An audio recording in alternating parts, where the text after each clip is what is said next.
Hello, all. Welcome to today's webinar. Today, we are going to talk about tax planning, investment, and ITR filing. This webinar has been specifically arranged for people who are working for Groww. Welcome aboard and thank you for joining with us. My name is Saikat Roy, and I have been part of Clear for last 4.5 years.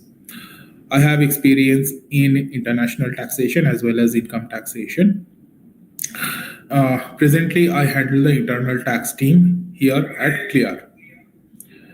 So, thank you all. And we are currently in the middle of tax filing season. So, there are a lot of questions, a lot of anxiety on how to go about the taxes. Now, from this webinar, what we are going to see is in case you have missed out certain deduction, how you can claim that.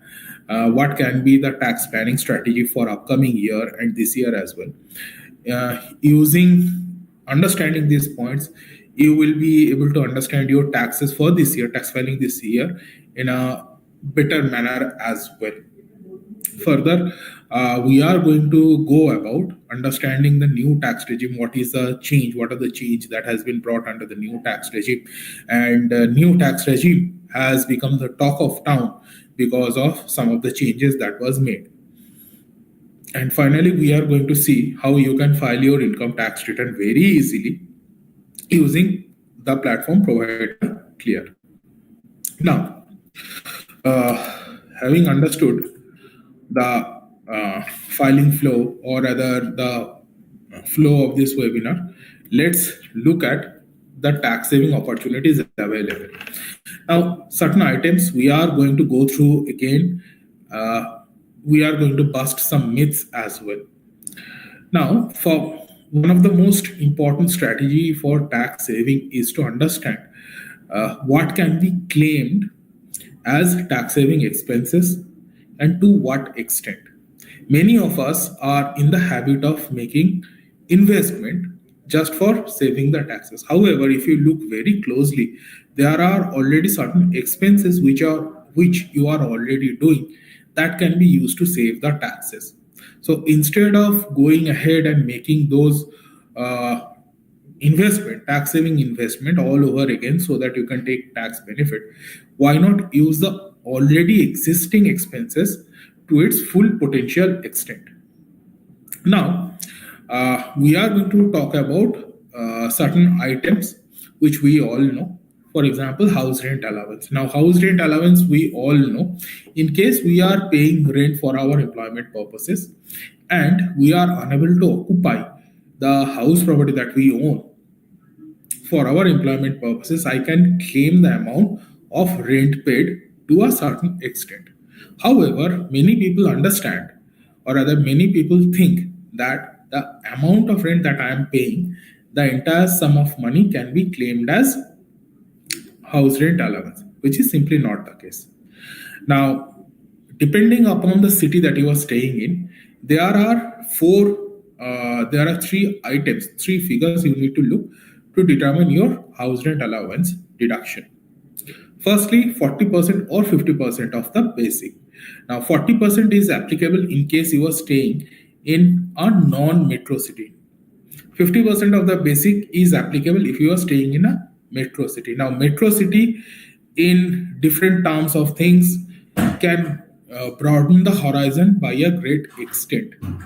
However, as per the Income Tax Act, metro city only means 4 particular cities. They are Delhi, Mumbai, Kolkata, and Chennai.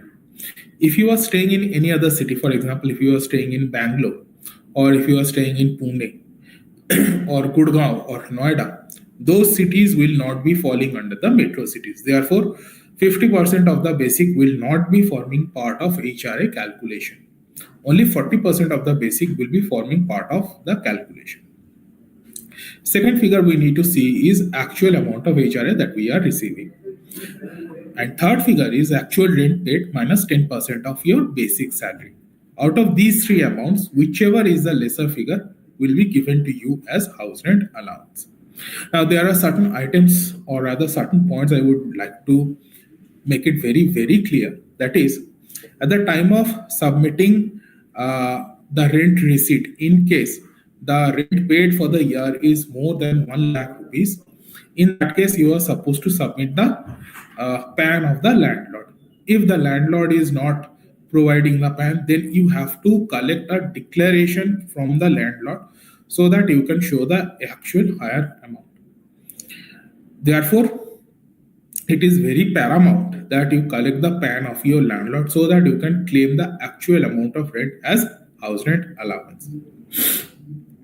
Now, second tax saving expenses that can give you a lot of benefit is your interest on home loan. Now, many people have taken a home loan so that they can claim the interest on that home loan. Now, this home loan interest is deductible under the head in income from house property as a loss, right? Now, there are a lot of confusion regarding this HRA and interest on home loan. One of the very common question that arises is, can I claim HRA as well as interest on home loan simultaneously under the one single return? The short answer is yes, you will be able to claim. Now, let me just expand this answer a little bit. As per the Income Tax Act, you are eligible to take deduction for interest payment on housing loan. However, if you are unable to occupy that house property, that you are owning due to the employment purposes, still that house property will be considered to be as your deemed self-occupied house property. If your parents are staying in that house property, that too will be considered as self-occupied house property. Now, you are coming to a different city for your employment purposes, or you are staying in the same city but very far apart, right? If we take example of Bangalore, let's say your workplace is in Electronic City, but the flat that you are owning is situated in Whitefield. So there is a lot of gap, a lot of distance between these two places, right? So in that case, you have taken a flat on rent so that you can save a lot of time in commuting, right? In that case, you will be able to take both HRA as well as interest on home loan. Excuse me. Second point is interest on home loan. In case the property is bought under joint name, maybe you and your spouse have bought a house property under both of your name, and the loan is also borrowed. In that case, what will happen? Simply put, both the spouses will be able to claim the deduction on interest of that house property equally, right? For example, if you have bought a house, taken a loan and paid an interest of, let's say, 5 lakh rupees, in that case, both the spouses will be able to claim 2.5 lakh rupees, out of which maximum 2 lakh rupees will be allowed as deduction. Now, let's expand the tax saving expenses, how it will work. Firstly, the maximum amount of interest deduction is 2 lakh rupees a year for self-occupied property. If it is a let out house property, then there is no limit on how much interest you can claim. However, there is a caveat that in case of let out house property, after claiming whatever amount of interest, if you end up having a loss from that house property, that particular loss will be adjusted against all the other income and to the extent of 2 lakh rupees only. Remaining loss, it will be carried forward. All right. So that is on how you can save taxes on interest on home loan. Now, another crucial point comes over here is the interest on home loan is deductible from the year you start possessing the house property, right? So possession is a very, very crucial element in this claim of interest on house property, right? However, there are certain instances where the house is still under construction, the flat is still under construction, and you have started paying the EMIs, the interest component as well as the principal component. What will happen in that case?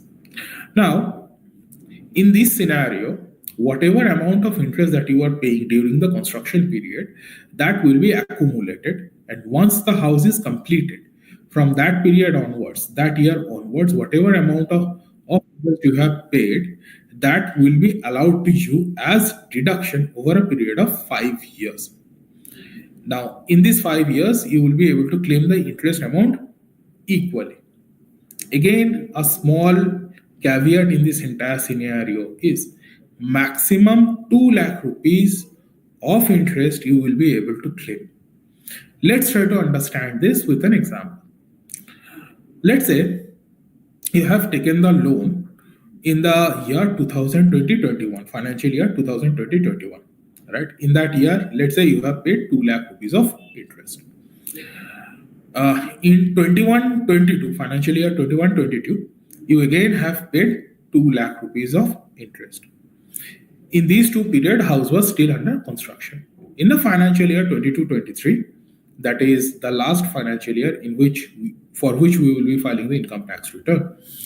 In that year, house is completed, and in that year, let's say you have paid 1,50,000 rupees of interest, right?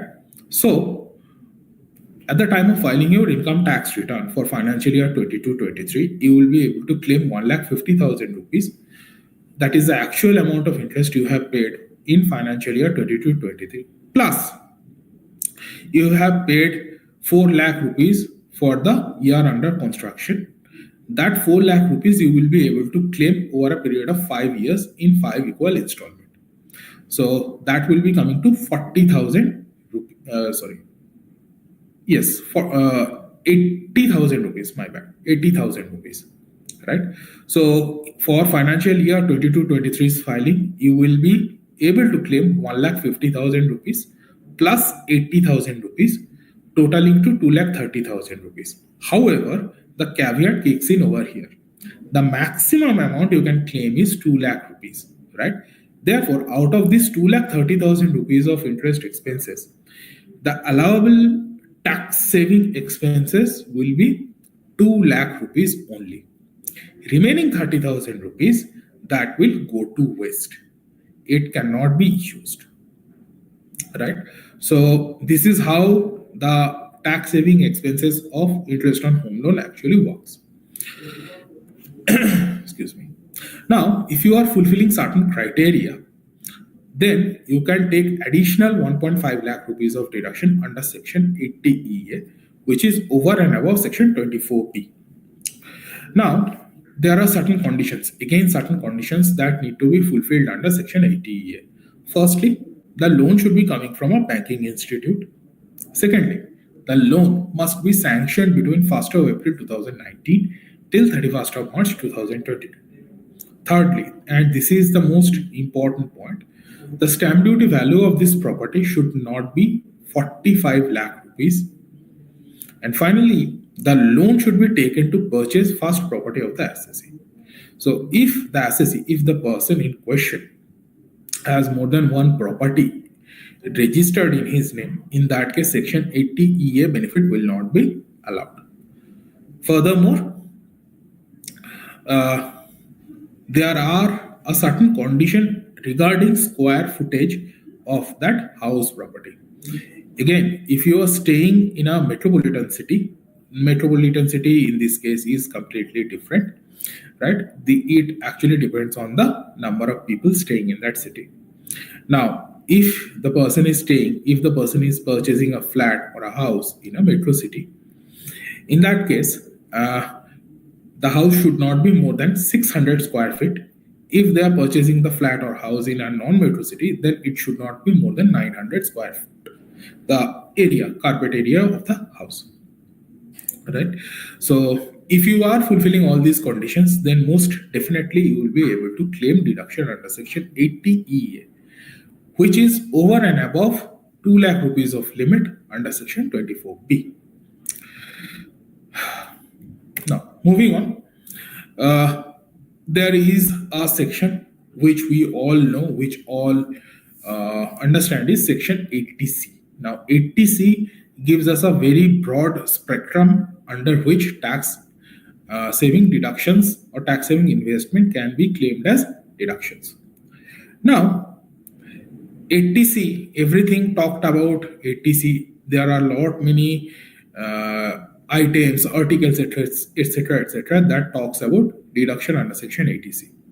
However, apart from 80C, there are few other sections under which you can claim the deduction. For example, section 80D, that is targeted for health insurance premium and preventive health checkup for you, your dependent parents, your spouse, your children, etc., etc. Now, under 80D, there are two categories of person mentioned. One is senior citizen, other one is non-senior citizen. Now, if the person who's claiming 80D is a senior citizen or their parents are senior citizen, in that case, for themselves, their spouse, and the children, for themselves and their spouse, if in case they are senior citizen, they will be able to claim 50,000 rupees. In case the health insurance premium is taken for senior citizen, then also another 50,000 rupees they can claim. However, if the person who is actually making this claim is not a senior citizen, in that case, the claim will be limited to 25,000 rupees. And if the dependent parents are also not senior citizen, in that case, also claim will be limited to 25,000 rupees. Now, these 25,000 rupees or 50,000 rupees are the maximum permissible limit. You can spend a little lesser than that, and in that case the lesser amount will be taken as deduction. You can spend more than that, however, in that case 25,000 rupees will be the limit. Now let's tackle certain common question that arises for section 80D. Firstly, one of my parent is a senior citizen, and in that case, what will be the limit? If any one of the parent is a senior citizen, then you will be able to claim the entire 50,000 rupees. Second question that we get is, I have made some medical expenses. That in that case, can it be claimed? Simply put, if your parents or you are a senior citizen, that is more than 60 years of age, in that case, if you are not covered under any medical insurance policy, in that case, medical expenses can be claimed, that too up to 50,000 rupees. The point over here to be remembered is, your parents, senior citizen parents, should not be covered under any medical insurance policy. Now, in any medical insurance policy, when I say this, I mean to say any medical insurance policy provided by your employer or their employer or employee provident funds group medical insurance policy or employee unions group medical insurance policy, nothing. There is another question that crops up, that is, there are certain medical expenses for which medical insurance cannot be claimed, it cannot be reimbursed. In that case, can medical expenses be claimed? The answer is no. Since your parents are covered under medical insurance, if the insurance organization is not meeting any claim, even in that case, you will not be able to claim any medical expense as deduction.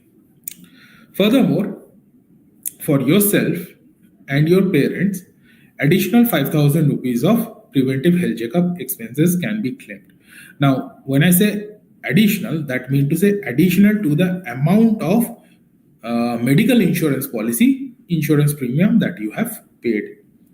For example, if the medical insurance policy premium for yourself is coming to, let's say, 15,000 rupees, right?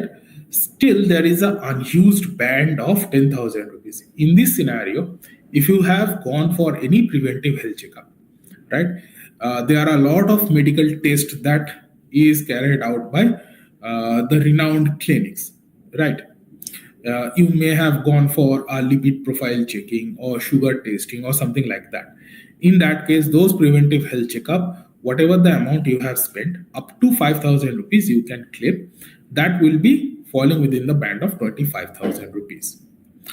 Now, in this scenario, you have spent 15,000 rupees for medical insurance premium and you have gone for a preventive health checkup for which you have paid, let's say, 7,000 rupees. In that case, you will be able to take 15,000 rupees as medical insurance plus 5,000 rupees for preventive health checkup, totaling to 20,000 rupees. Now, in a different scenario, let's say your medical insurance policy premium is coming to 23,000 rupees, right? And you have spent, let's say, 4,000 rupees for preventive health checkup, right? In that case, you will be able to take 23,000 rupees as medical insurance premium,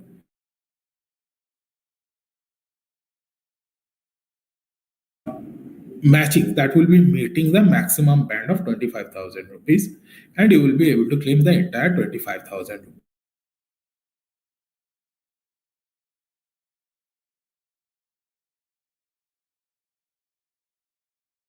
checkup. Now, there are lot of other sections under which you can claim the deduction. For example, section 80DD. When the person's dependent is a differently abled person, in that case, depending on the disability limit, you can deduct a certain amount as maintenance charges or maintenance expenditure of that differently abled person. Now, the dependent can be your parents, it can be your brothers, sisters, your kids, maybe. So, you will be able to claim a certain amount of expenditure depending on the disability limit. Now, if the disability is more than 40% but less than 80%, in that case, a blanket deduction of 75,000 rupees you will be able to claim. In case they are severely disabled, in that case, a blanket deduction of 1 lakh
Hello.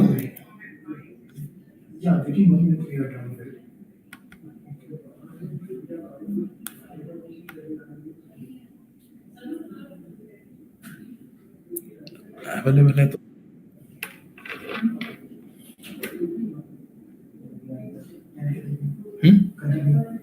okay. Right. Sorry, we were facing some technical issues. So I will go through the other sections of deduction all over again. Sorry, extremely sorry for the inconvenience. Now we were talking about other sections of deduction.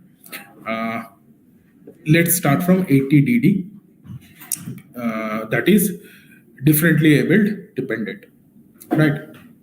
Now, if the dependent is differently abled, in that case, depending on the disability limit, blanket deduction of 75,000 rupees or 1,25,000 rupees can be claimed as deduction.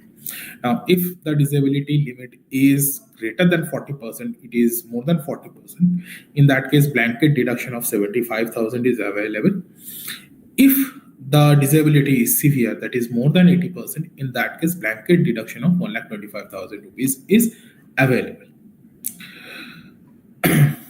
Now, if the person, a concerned person, the person who's filing the income tax return, or any dependent is suffering from specific diseases, in that case, 40,000 rupees, or in case they are senior citizen, 1 lakh rupees can be claimed as medical expenses for them. Now, specific disease in this case actually means that dementia or Parkinson's disease or AIDS or cancer, those sort of things. Right. Now, to claim the deductions under 80DD or 80DDB, you need to have a certificate from the competent authority.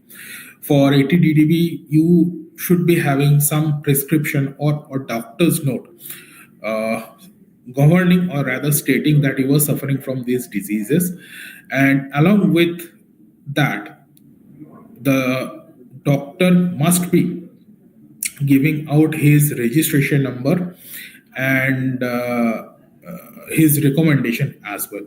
For 80DD disability, you need to have a certificate from the doctor or municipality, wherein they are going to state what is the disability limit and what kind of disability you are having. Right. When the assessee yourself is differently abled, then same as 80DD deduction. If the disability limit is more than 40,000 rupees, then 75,000 rupees of deduction can be claimed. Or in case it is more than 80%, then 1,25,000 rupees of deduction can be claimed. Now, interest on education loan. This is one of those expenses for which there is no upper limit prescribed. So you can be paying 10 lakh rupees of interest on that education loan, and the entire amount of education loan can be taken as deduction. But the loan must be coming from a proper banking institute, right?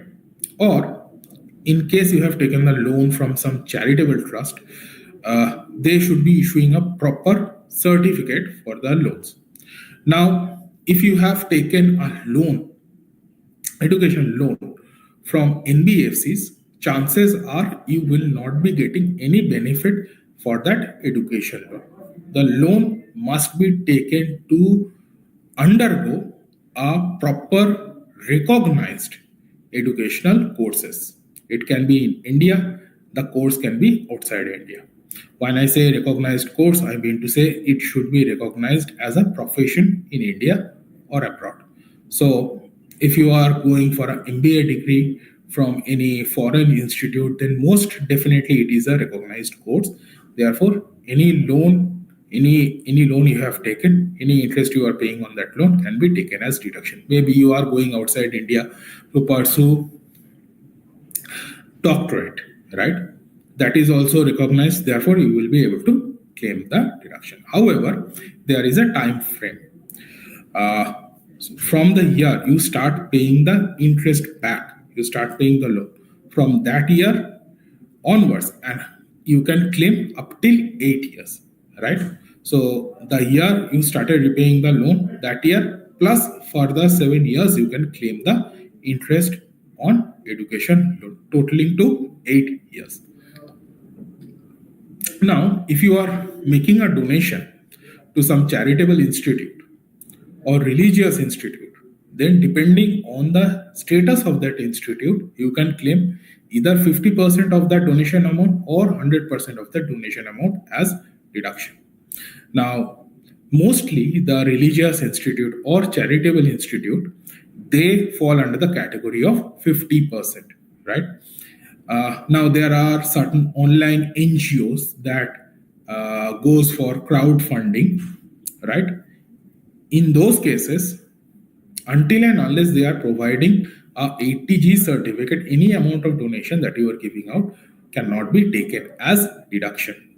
In the donation receipt, it must state it is recognized under section 80G, and the donation receipt must bear the PAN of the institute, the NGO, the address of the NGO, and the name of the NGO.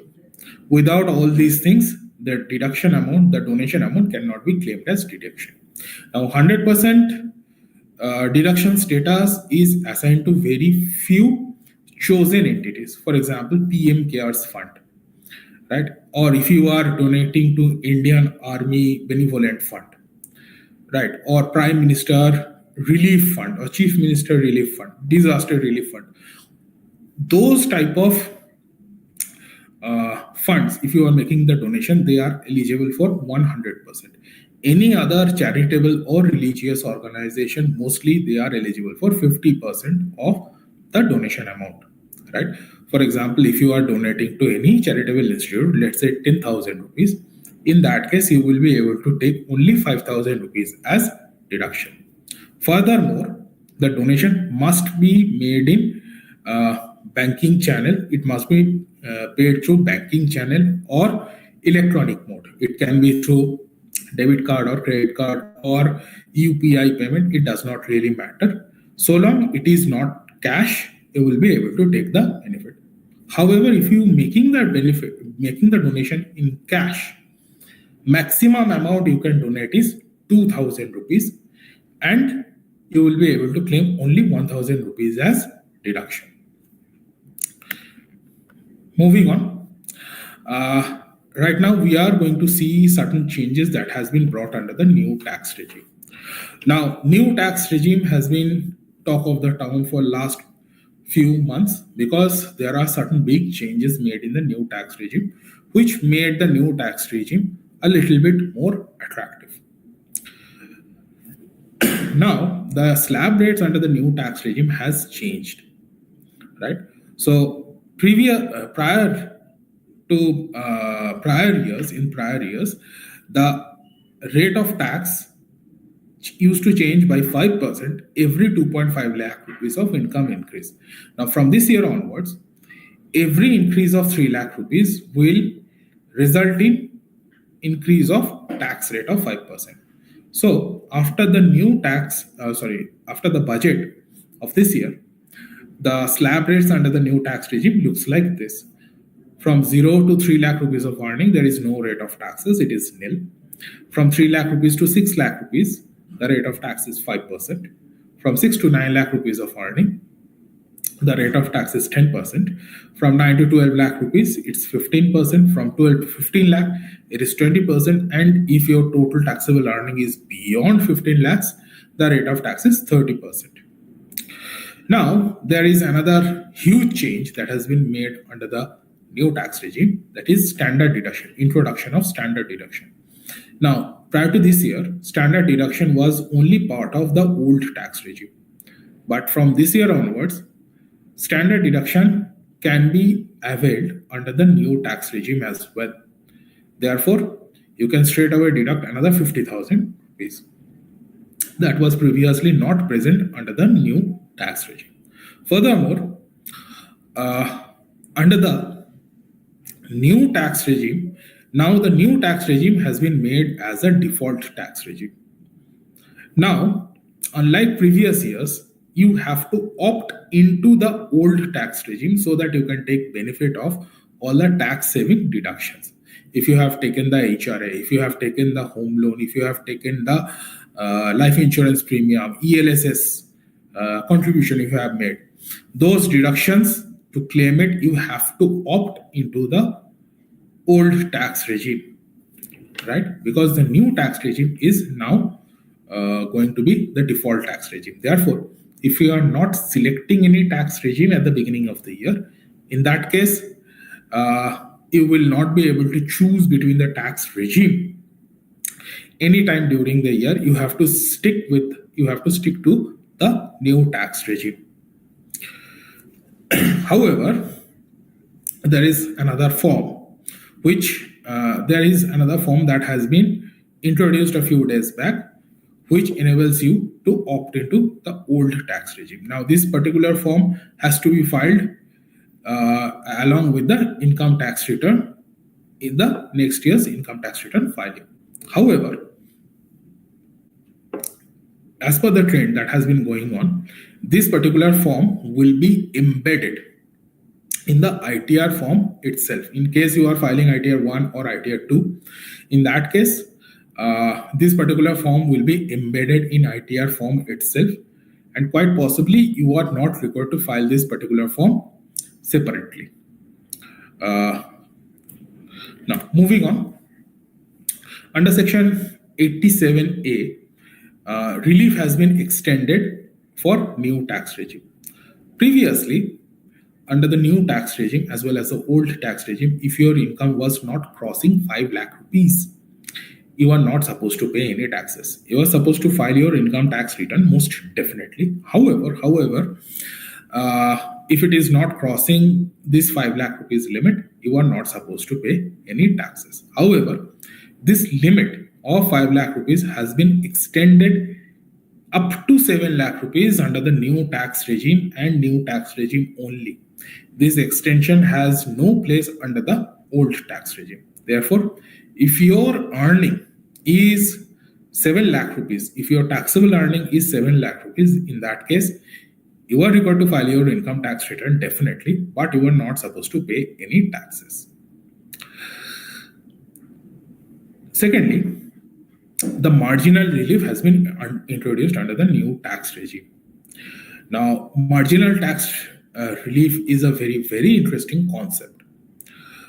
Now, the point that we made earlier stated that if your income is 7 lakh rupees, you are not supposed to pay any taxes.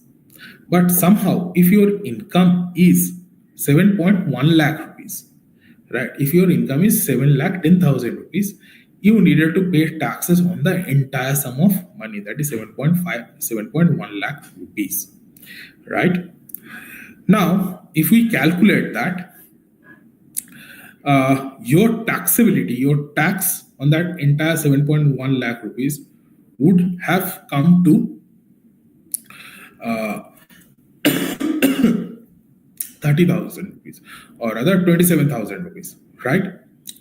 Now, just an increase of 10,000 rupees of income will lead to 27,000 rupees of tax outflow, which does not seem very, fruitful or justified.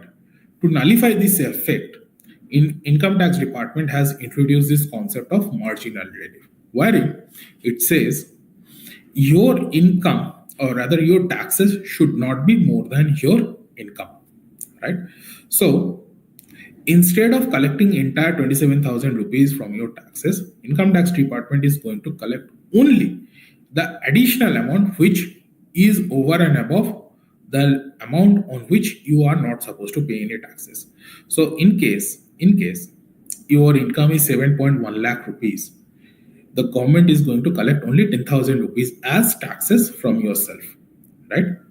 And it will be increased by the health and education cess, that is around 4%. However, marginal relief, there is a limit under which, or rather up till which, it is beneficial or it is triggered. That limit is 7,27,777 rupees. If your income is beyond that, in that case, marginal relief will not be kicking in. and you will have to pay taxes on the actual basis. Now, another big change that has been made under the new tax regime is targeted towards HNIs. Now, people who has more than 2 CR of rather 5 CR of income, they are supposed to pay 37% of surcharge. However, under the new tax regime, this 37% of surcharge has been done away with. Under the new tax regime, maximum surcharge is 25% on the tax amount. Now, over here, we are going to see whether the new tax regime is beneficial for you or not. Now, for this comparison, we have taken a salary of 16 lakh rupees, right? Excuse me. Out of the 16 lakh rupees, standard deduction is available under the old tax regime as well as the new tax regime going forward, right? Therefore, 15,50,000 rupees will be the income from salaries. We are assuming there is no HRA deduction, no LTA deduction, etc., etc. Now, from these 15,50,000 rupees under the old tax regime, you will be able to deduct the home loan interest, that is maximum 2 lakh rupees, 80C deductions, that is ELSS, life insurance premium, children education fee, home loan principal, etc., etc. Excuse me. We can assume you will be able to take the entire 1.5 lakh rupees. Furthermore, you will be able to take the ITD deduction for yourself, your parents. We are assuming that you are going to claim the entire sum. Further, we are assuming you are making a contribution in national pension scheme on your own. Therefore, additional 50,000 rupees you will be able to claim. Furthermore, employer contribution to national pension scheme, that is maximum 10% of the basic salary. Right now, this benefit, 80CCD2 benefit, is available under the old tax regime as well as the new tax regime. Now, after all these deduction under the new tax regime, your taxable income will come to 15 lakh rupees, whereas under the old tax regime, it will be coming to 10,50,000 rupees. Now, if we plot this income according to the slab rates, we will see under the old tax regime, my total tax payable is coming to 1,32,600 rupees. Whereas, if I plot this against the new tax regime, that is post budget, it will be coming to 1,56,000 rupees. Now, this is the amount that is going to be deducted as taxes from for every month, right? So it will be divided by a period of 12 months, and every month this amount of taxes will be deducted from your payslip. Along with that, under both the tax regimes, your professional taxes, tax on employment, PF deduction, all those things will be deducted. Now, since those amounts will be similar under the tax regime, any of the tax regime, we are not considering, because ultimately their effect will be nil. However, this particular thing, this tax amount will vary depending on the tax regime you are selecting. So, if you have all these deduction, then the old tax regime is slightly better for you.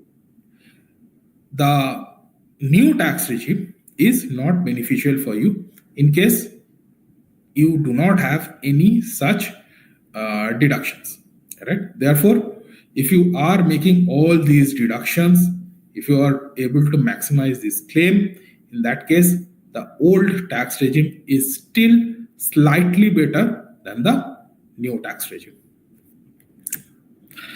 Now, we are going to talk a little about capital gains. Now, from the COVID period, we have seen many people have gotten into capital markets, right? They started investing in good shares of the company, stocks of the company, ELSS funds, or any other mutual funds, right? And when the market is going up, they sold those investment and gotten a hefty amount of return, right? Now, in that case, how the taxability of those things be happening? In case you have purchased and sold shares then the taxability of them will depend upon the period of holding, right? So period of holding in respect of shares, listed shares in India, to be a long-term shares, long-term asset, you need to be holding those shares, you need to be holding those assets for a period in excess of 12 months. If it is not more than 12 months, it will be treated as short term. Now, for shares, India listed shares, the rate of tax is 15% for short term gains. In case they are long term, then firstly we have to see what is the quantum, what is the amount of gains that you are getting. If the gain is 1 lakh rupees, if it is not more than 1 lakh rupees, then there is no taxes at all. If it is more than 1 lakh rupees, then whatever amount is going beyond 1 lakh rupees, on that amount 10% rate will be, tax rate will be applicable, right? Now, equity mutual fund assume the same nature as of the equity shares. Now, if we are talking about debt mutual funds, right, in that case, if you are selling them off and getting a gain, which is a short-term capital gain, in that case, the rate of tax is the slab rate. Now, for debt mutual funds, right, for debt mutual funds, there is an amendment though. Regardless of period of holding, any gain that you are making on debt mutual funds are deemed to be short-term capital gains, and you will be required to pay taxes on them, right, according to the slab rate. So there is a huge change that has happened for debt mutual fund. Now, if we are talking about hardcore debentures, the bonds, in that case, the period of holding is 36 months. Still, there is concept of concept of long term and short term for them. You need to be holding them for a period of in excess of 36 months to get long term tax benefit, and rate of tax for them are 20%. For short term, you need to be holding them for a period not in excess of 36 months, and rate of tax will be slab rate. Now, we are going to explore how you can file your income tax return using ClearTax platform. So you can simply just go into the ClearTax platform. Over here, we have this option to pre-fill the data, for which you need to be submitting, you are required to be submitting the income tax department's OTP or other OTP, whatever you need, right? So in case you are getting the data from income tax department mobile number, in that case, you will be getting 2 OTPs. One will be coming to your mobile, one will be coming to your email. If you are doing it through Aadhaar OTP, then only one OTP will be coming in your mobile phone. Now, after you successfully input this data, all the pre-filled information will be shown to you, so that you can just get a glimpse of the basic information, right? And you can input or rather you can change the data accordingly, right? So it will be giving you the details of your salary, your tax saving, which was reported by your employer. Now, you still have the option to upload your form 16, wherein all the breakup of salary, etc., it will be taking out. Now, once you do that, it will take you to the entire tax filing process, wherein you can see the information, edit the information, and based on your current status, you can fill the data. Right. You need to be selecting the bank details, because in case you are getting a refund, this is the bank, the primary bank is the bank account wherein you will be getting the refund. All right. Also, the bank need to be pre-validated in your income tax portal. If you are not pre-validating your bank account and nominating that bank for income tax refund, the income tax department will initiate a refund, but it will fail. Therefore, make sure the bank that you are reporting in your tax return and selecting as to be your primary bank, it is nominated for refund in your income tax portal and it is pre-validated. Now, after that, you will be taken to the income pages wherein you can see your salary details and everything. If you have missed out on claiming HRA deduction or LTA deduction, you can calculate based on the discussion we had earlier in this webinar, right? And you can input the actual amount of HRA. Also, if you are opting for the old tax regime, then standard deductions and professional taxes, etc., it will be already present if you have uploaded the Form 16 or pre-filled the data. After that, you will be taken to this dashboard wherein all your income sources will be listed. Now, if you are claiming the interest on home loan, in that case, you need to be inputting the data on self-occupied house property segment, wherein you need to select the address of the house property. You need to put in the interest component of that house property, right? So this is how you will be able to report the interest. Furthermore, if you have any other sources of income, most definitely you will be having, because at least one savings bank account you need to be having to get the amounts, right? Therefore, you need to be reporting all the interest income over here. Furthermore, if you have pre-filled the data, then if you have received any interest on income tax return, that will also be reflecting over here. If you have some exempted income, right? So there are quite a few bonds which are tax free, or if you have earned interest on PPF, public provident fund, that is exempted income, and you can show it under exempt income. Now, again, if you are making the claim for any investment, that should be claimed under ATC. If you have missed the option, or rather, if you have missed the window to declare the tax saving investment proof, then you can obviously go ahead and claim the amount while filing the income tax return. It actually goes for 80D deductions as well, HRA as well, right? So after all these things, you will be taken to the page wherein the tax summary will be listed out. Over here, you can input the data or you can upload 26As, right? So all the data from the 26As will be fetched. Not only that, if you have any income that is a part of 26As, that will be reflected in appropriate segment as well. Mostly people are having FD incomes or dividend incomes, so it will be reflected on other income segment under dividend income or dividend from mutual fund or FD income.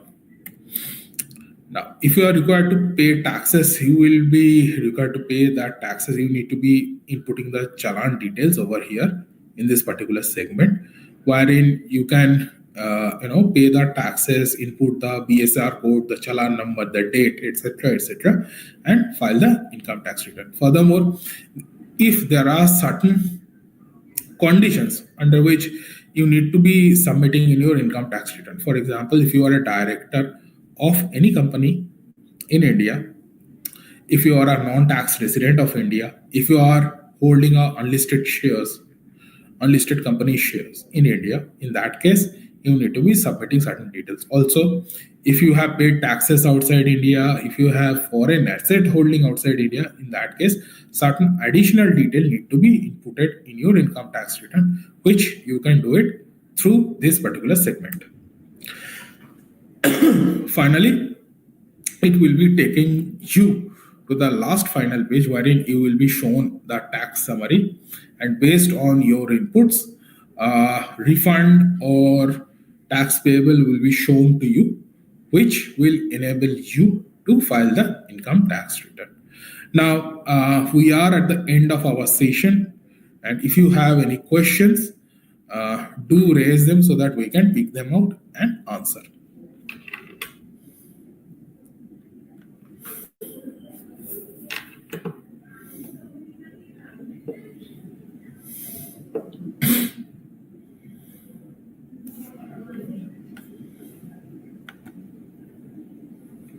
Right. So the under construction house property. If the house property is still under construction, you will not be able to claim the interest or principal for that matter.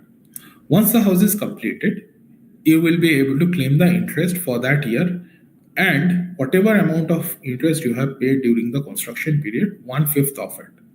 However, the total amount should not be the one fifth of the accumulated amount plus the current year's interest.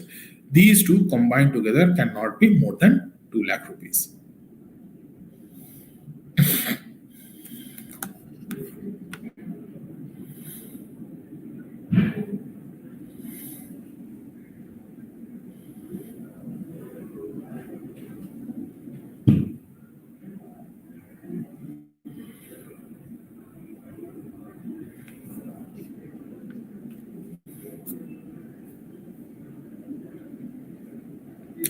Right. We still have some time in our hand. If you have any question, if you have any query regarding taxes, please drop them.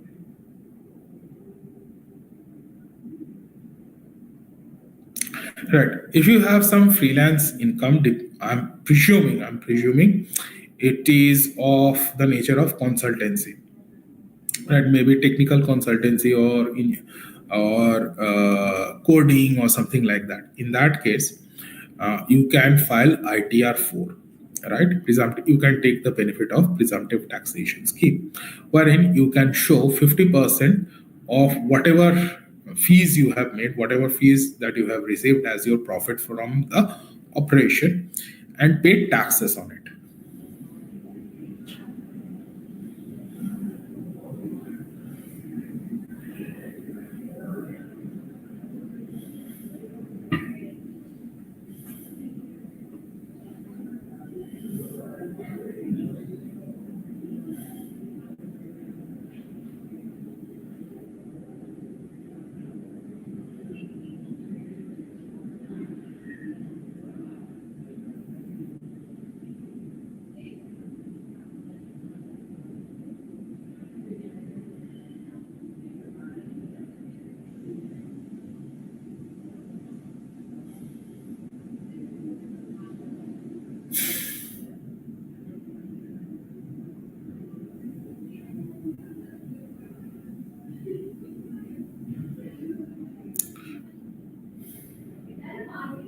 Right. If you have any question, please drop them.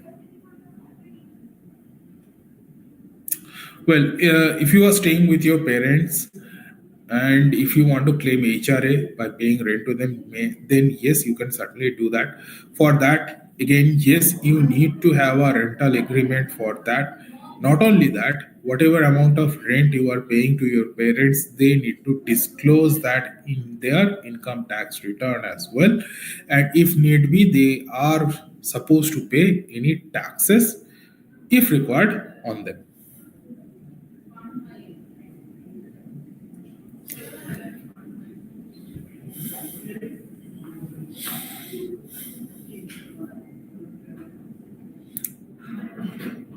Right. So we are going to keep the floor open for another 5 minutes for question and answer, and after that we are going to call it quit, call it a day.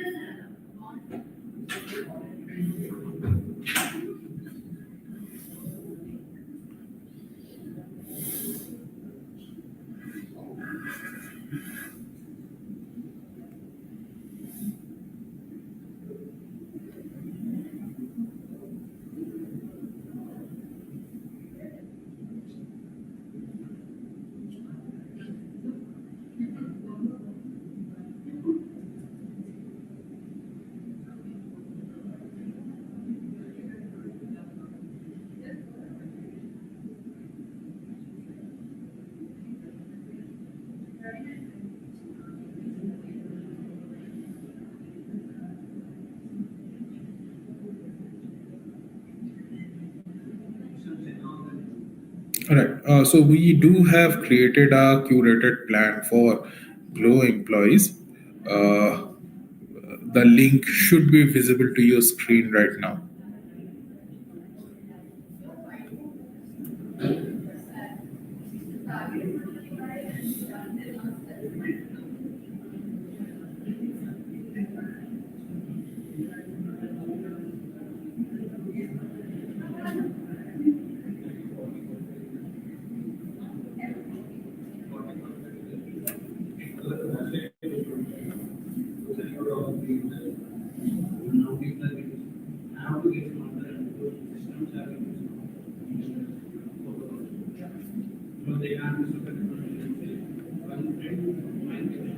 Ashish, वो link डालो.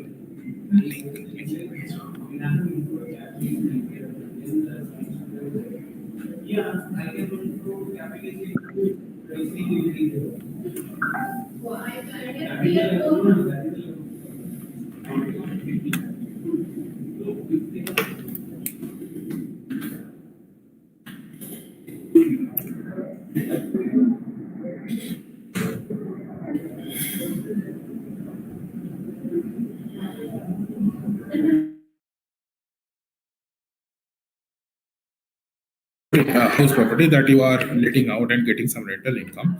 In that case, you need to be reporting that rental income in your income tax return. No? If you have taken a loan for that property, then interest can also. Not only that, if you have paid any property tax, any municipal tax on that house property, that can be taken as deduction from the rental income itself.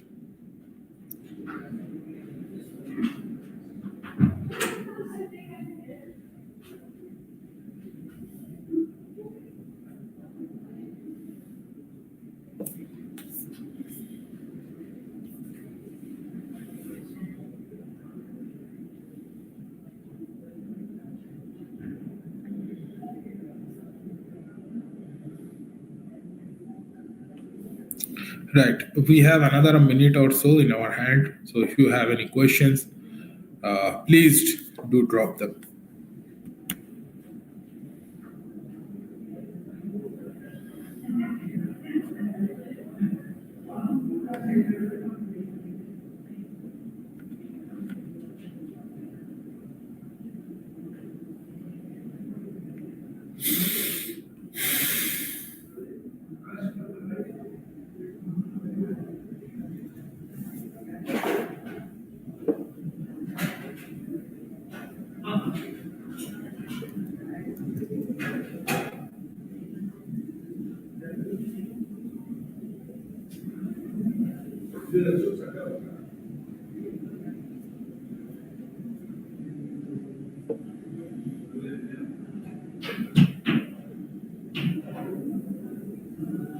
Right. So we are at our end of the session.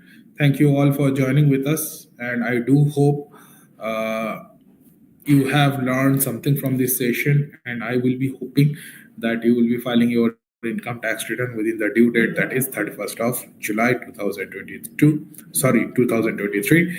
So thank you all for joining with us. Have a great day. Bye.